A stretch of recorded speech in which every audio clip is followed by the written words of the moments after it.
দেশবরেণ্য অনেক আলেমদের মধ্যে খালেদা জিয়ার জানাজা পড়ানোর জন্য বেছে নেওয়া হয়েছিল মুফতি আব্দুল মালেককে। তারেক রহমানের সিদ্ধান্তের পর আব্দুল মালেককে অনুরোধ করা হলে তিনিও দ্বিতীয়বার না ভেবেই সায় দেন। খালেদা জিয়ার জানাজা পড়িয়ে আলোচনায় আসলেও আব্দুল মালেককে ভালো করে চেনে না এদেশের মানুষ। তবে মুসলিম বিশ্বে তার গ্রহণযোগ্যতা আকাশচুম্বী। সাধারণ পোশাক আশাকের মাঝে লুকিয়ে আছে তার জ্ঞানের সম্ভার। বর্তমানে জাতীয় মসজিদ বাইতুল মোকাররমের খতিব হিসেবে দায়িত্ব পালন করছেন তিনি।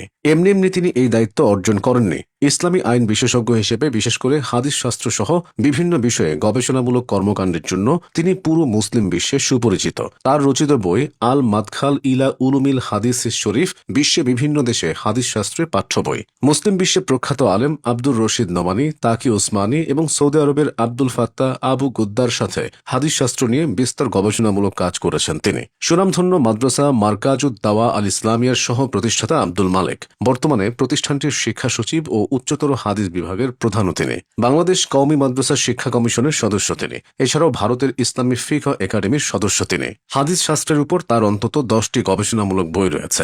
এত জ্ঞান গরিমা নিয়েও তিনি যেন মাটির মানুষ। প্রচণ্ড বিনয়ী ও শান্ত মেজাজ তাকে আরও গ্রহণযোগ্য করেছে।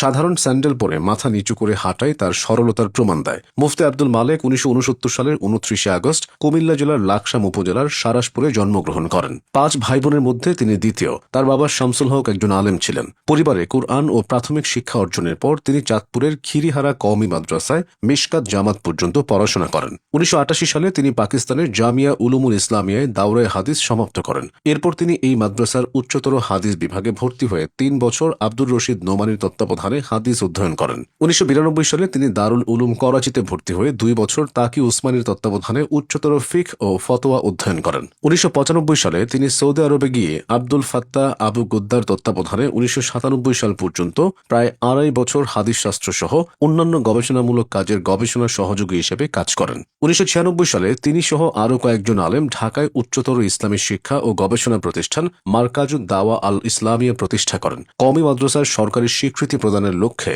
2012 সালে বাংলাদেশ কওমি মাদ্রাসা শিক্ষা কমিশন গঠিত হলে তিনি তার সদস্য মনোনীত হন। মুফতি আব্দুল মালেক 2019 সালে ইসলামিক ফাউন্ডেশন বাংলাদেশের জাতীয় চাঁদ দেখা উপকমিটির প্রধান মনোনীত হন। লেখক হিসেবেও তার খ্যাতি ছড়িয়েছে।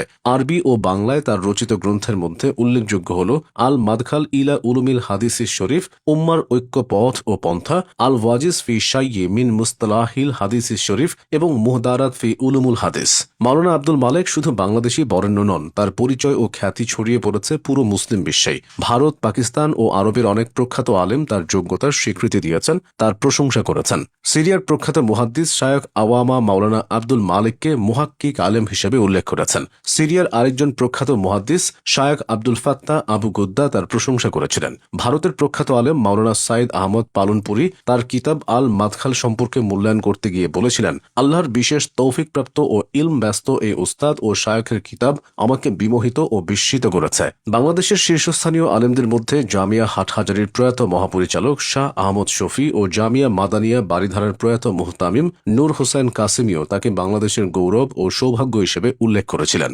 আক্ষরিক অর্থেই মুফতি আব্দুল মালেক বাংলাদেশের গর্ব। খালেদা জিয়ার ঐতিহাসিক জানাজা পড়িয়ে তিনি নিজেও গর্ববোধ করেছেন।